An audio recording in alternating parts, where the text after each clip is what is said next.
Abandoned. The jungle air on Karnyx, fur clung like wet cloth to Cadet Liam Cross's skin, heavy with moisture and buzzing with insectoid life. Trees towered hundreds of feet above, casting long shadows that swallowed daylight. The Coalition said this planet was strategically critical. Liam knew better. It was a green hell. He adjusted the weight of his plasma rifle, staying tight behind Sergeant Varlix, a towering reptilian officer with violet scales and no patience for humans. Liam had heard the whispers since deployment. The human won't last a week. So far, he'd lasted 6 days.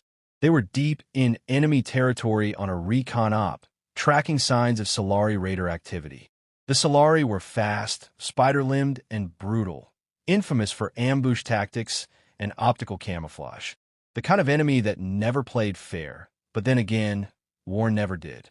Liam's squad, a mix of hardened veterans from 4 different species, moved with silent precision through the undergrowth. They didn't speak to him, didn't need to. He was the token human, there to prove Earth could contribute to the Galactic Coalition Defense Force. He was expendable. The silence broke like glass.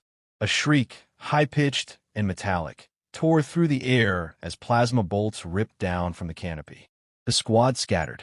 Liam dove for cover behind a jagged root, just in time to see Corporal Jex, a bat-like Threxian, vaporized mid-sprint. Ambush! Varlix roared.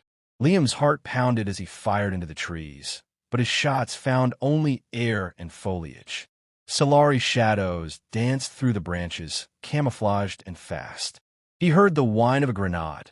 Then pain like lightning exploded in his side.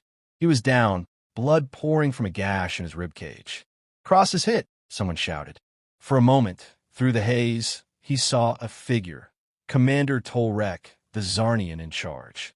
A dozen eyes scanned Liam, then turned to the sky. "Evac incoming." "Leave him. He's not making it." "What?" Liam croaked, trying to crawl. His legs were numb. The roar of the dropship's engines echoed above. He saw them run. One by one, his squad disappeared into the trees toward the signal beacon. Plasma bolts slammed into the soil around him. Still they left.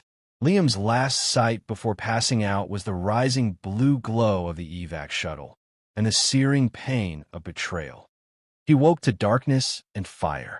Smoke curled from the wreckage of a nearby Silari drone. The jungle had quieted, the way predators did before a kill. Liam blinked through blood and sweat, every breath a blade in his lungs. They'd left him. Every logical thought said he should have died. He was bleeding, broken, stranded with no medkit, no backup. Just trees, beasts, and Silari. But he didn't die. Liam gritted his teeth and dragged himself to a shallow cave near a stream. He remembered Earth training, not Coalition protocol, but his grandfather's stories. You don't need fancy gear, Liam. You need grit. Grit keeps you alive when everything else fails. He tore part of his uniform, packed his wound, and burned it shut with the heat coil from a wrecked scanner. Screamed until he passed out again. Then he woke. Again and again. Each time, the pain lessened. His hatred sharpened. They thought he was dead. Worse, they thought he was disposable. Fine. Let them think that. By the end of the week, he could walk. By the end of the month, he'd taken out 3 Silari patrols using sharpened sticks, tripwires, and stolen plasma cores rigged to explode. The Coalition left a wounded human behind. Now this jungle was his. Survival protocol. Liam Cross woke to the same jungle haze, the sound of distant screeches, and the dull ache of his healing wound. Weeks had passed. He no longer measured time in hours, but in how many days he went without bleeding. His uniform was tattered, stained with dirt and blood. The polished Coalition-issued gear was gone, stripped for parts, bartered for survival. In its place, Liam wore scraps of Silari armor strapped with vines, his boots patched with alien hide, a crude knife always within reach. He was alone, but he wasn't afraid anymore. Fear had been useful in the beginning. It kept him alert, alive. Now it was just noise, something to control. Hunger, pain, exhaustion, those were manageable. The jungle had taught him how to endure. He had learned quickly. The planet wasn't just dangerous, it was alive. Plants hunted. Rivers could dissolve bone. There were beasts that only moved at night, and others that never made a sound until they struck. But Liam adapted. He drank from filtered roots and hunted with bone-tipped spears. He tracked Silari movement using disturbed brush and the pattern of missing birdsong. His body was lean now, muscles hardened by weeks of climbing trees, lifting wreckage, and evading patrols. In time, he stopped thinking like a soldier. He started thinking like a predator. One night, under the rust-colored moons, Liam approached a half-buried wreck, a downed Silari supply skiff. Smoke had long since faded from its hull. The crew had been torn apart by something else, maybe the same thing that knocked them out of the sky. Didn't matter. He slipped inside and found what he needed, a power cell, half-drained but usable. He rigged it to a plasma coil and connected it to a proximity sensor from a dead drone. He buried it near a trail the Silari frequently used, concealed beneath moss and leaves. 2 days later, it triggered. 3 Silari scouts walked into the trap. Only one survived long enough to scream. Liam dragged the bodies into the trees and left them dangling, a message written in blood and silence. The jungle whispered his name. The Silari called him the Ghost. He found peace in the quiet. It was simple. Hunt, build, prepare. Yet at night, sometimes when the jungle sounds receded and the fire was low, Liam remembered their faces. Commander Tolrek turning away. Sergeant Varlix saying nothing. The evac ship rising into the clouds. Not rage. Not anymore. Just clarity. They made a choice. Now he had made his. Liam stood at the edge of a cliff one morning, looking down at the valley where a Silari forward base had grown. He'd watched them build it piece by piece. He'd mapped their rotations, noted their weak points, and counted their weapon caches. He held a crude telescope, polished crystal and scavenged lands, and watched as they hauled crates into the main command hub. He smiled. He wasn't going to run. He was going to start a war. His first assault wasn't dramatic. It wasn't even loud. He waited for a storm, the kind that turned the sky green and peeled bark from trees. Lightning flashed. Rain poured like liquid stone. Then Liam struck. He slid through drainage tunnels, planted explosives under fuel cells, and melted back into the jungle before the alarms finished sounding. The blast gutted the base's eastern wing. Dozens died. The rest never saw what hit them. Coalition satellites captured the plume from orbit. Base command tagged the incident as atmospheric lightning ignition. But one comms technician saw something more. A boot print, human-sized, in the mud outside the base. Impossible. They'd left no humans behind. Liam stood over the wreckage that night, soaked in rain, breathing hard. He wasn't smiling anymore. He wasn't angry. He just knew what came next. The jungle had taken everything soft from him. Comfort, mercy, doubt. What was left was hard, sharp, and quiet. He whispered to the wind, to no one in particular. This is my planet now. Ghost of Karnyx 4. The rumors started quietly. First, among scattered Silari patrols. Then an intercepted chatter across coalition comms. A figure, humanoid, fast, deadly, was sabotaging bases, disappearing into the jungle, leaving no trace but bodies and silence. They called it the Ghost. Commander Tolrek stood inside the Coalition Forward Command tent, claws tapping against the datapad as he reviewed the most recent intel from recon teams. 5 outposts hit, dozens of Silari dead, sabotage supplies, stolen weapons, comm towers reduced to twisted metal. Each report ended the same way. Unknown assailant. Pattern irregular. Suspected native predator. Tolrek knew better.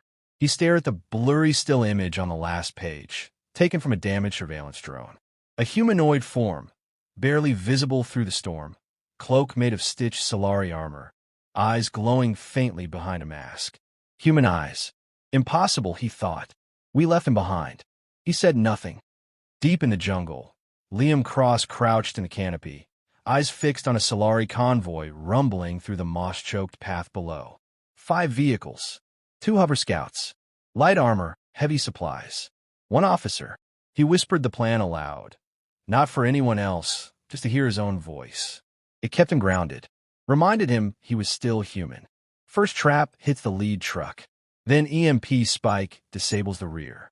I drop in on the officer. He released a breath. Then he jumped.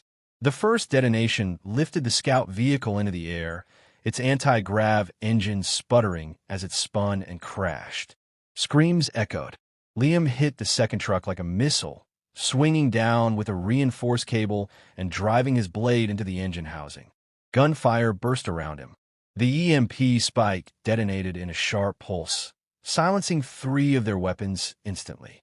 Liam rolled under the third vehicle, dropped a grenade on the fuel cell, and sprinted into the trees just as it exploded. The officer tried to run. Liam was faster. He tackled the Silari commander into the mud, tore off the alien's comm unit, and pinned him with a boot. "Spread the word," he growled. "The ghost watches. The ghost remembers." Then he was gone. Hours later, the Coalition rescue squad arrived, too late, as usual. They found the wreckage, the bodies, the message, branded into a fallen tree with a thermal blade. "Karnyx is mine." Sergeant Varlix, once Liam's squadmate, stared at the carving, tail twitching. His voice was unusually quiet. "Commander, this wasn't Silari work." Tolrek didn't answer immediately. He looked to the trees, then back at the report. "Who else could it be?" Varlix asked. Tolrek closed the datapad. "Someone we underestimated." That night, Liam returned to his shelter, a camouflage structure built into the ruins of a Silari observation tower. The stars above flickered behind clouds. He sat by a small fire, warming his hands. A Coalition drone flew overhead, unseen. He knew they were watching now. Good. Let them. Let them remember what they left behind. He'd monitored their recent landing. Same unit as before. Tolrek. Varlix. The squad that ran when he bled out in the dirt. Liam didn't hate them anymore. He burned through that. What was left was purpose. The Silari were a threat. Still expanding. Still raiding. Still torturing prisoners.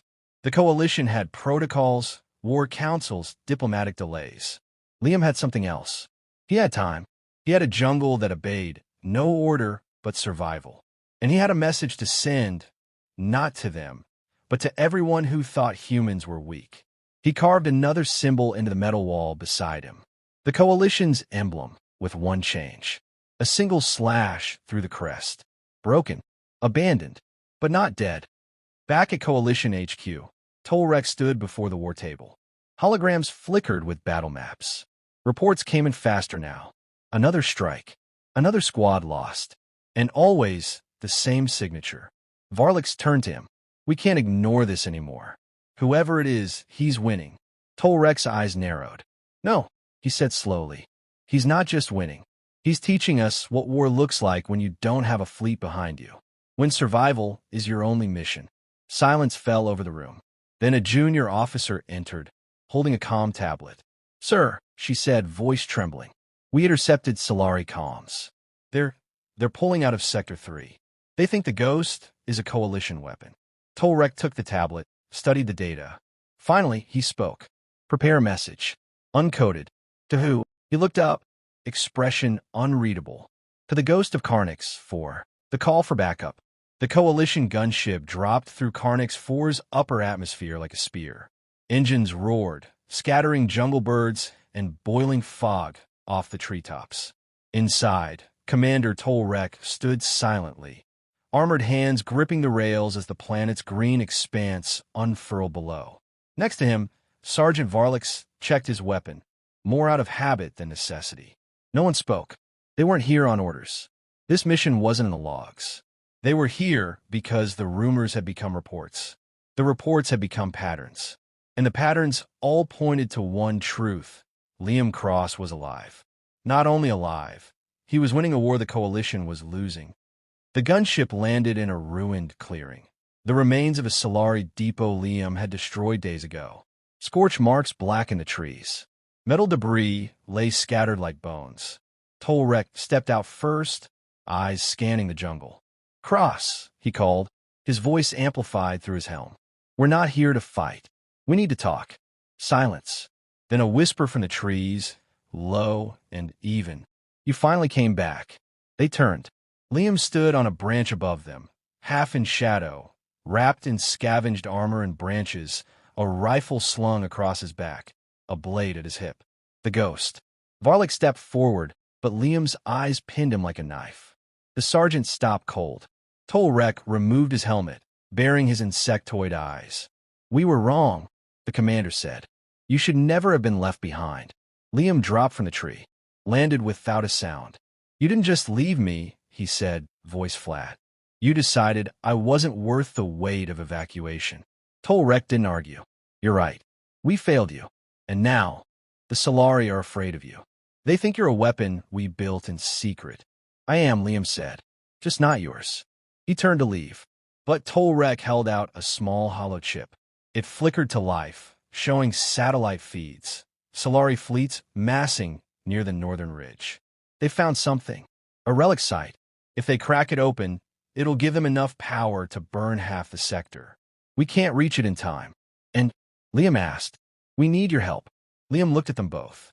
The alien officer who had abandoned him. The squad mate who hadn't said a word. The same people who wrote him off as a lost cause.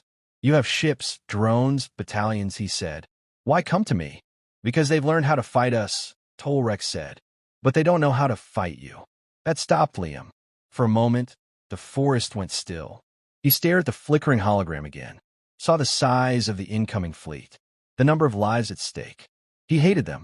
Still, that hadn't changed, but he hated the Silari more. At dawn, Liam led them through the jungle, no longer a ghost but a commander. He moved like the wind, his presence erasing the coalition's noise. They followed his signals, his trails, his hand-carved markers. He knew the terrain like breath. When they reached the cliffs above the Silari relic site, he laid out the plan. Coalition protocols called for siege. Liam called for something simpler. Terror. Booby traps in the roots. Explosives on the ridgeline. Timed assaults from a canopy. Hit and vanish. Leave no bodies. Just whispers. Let the Silari believe the jungle itself had turned on them. And when they broke, when panic cracked their lines, the coalition would sweep in to finish what the ghost began. The plan worked better than expected. By nightfall, the Silari were retreating, running blind through their own minefields. Coalition fire teams swept in behind them, mopping up stragglers. And at the heart of it all, Liam stood on the relic platform, smoke curling from his armor, eyes locked on the horizon. He didn't cheer. He didn't speak. He simply watched. Tolrek approached him afterward. "We'd like to bring you back," he said. "Command wants to debrief you. Maybe even—" "No." Liam didn't raise his voice. He didn't need to. "I don't work for the coalition. Not anymore." Tolrek hesitated. "Then what do you want?" Liam finally looked at him. "I want the Silari to remember what happens when you leave a human behind." He turned and walked into the jungle, vanishing into mist and shadow. From orbit, coalition satellites tracked a growing dead zone in the Silari lines. A radius of retreat, a circle they wouldn't enter. They had a name for it, the Ghost Line. And whenever something stirred too close to that border, Command issued one simple directive: call for backup. And they all knew who that meant.